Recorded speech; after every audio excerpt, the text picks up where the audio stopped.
So let's discuss the example of AWK script. We are having a file employee.txt and we have to format this file. So for implementing this, first of all, let's have to make one .awk file. We can take any name to it. And here we have three parts of our script. One is begin, then the main section, and then the end block. In the begin section, we are implementing OFS as a built-in variable to showcase its working. So first of all, we have to save our file in the particular folder where our text file is there, or we can say the text file and our AWK file should be in the same folder. So this is our text file where I have taken any arbitrary collection of rows and columns, or I could say records and fields.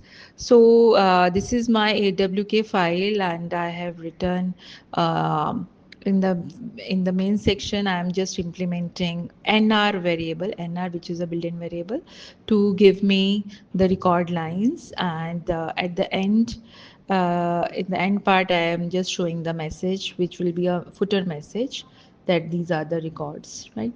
So let me execute this AWK file by AWK space -f, then the name of my AWK file, and then the name of the txt file. This is the way how I can execute my file, right? So here I could able to see that at the very topmost I got a name of the columns with the separation of tab that was written in the begin block of my code.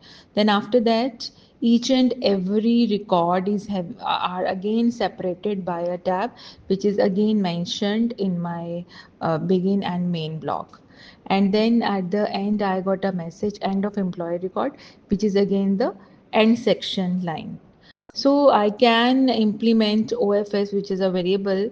I could able to show process this thing in a single line also. No need to write the AWK file every time. We can perform these tasks using a single line as we are writing here.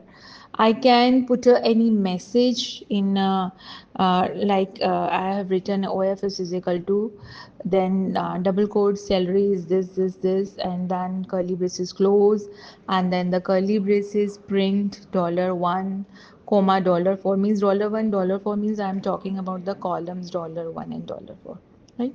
So in this way we can implement various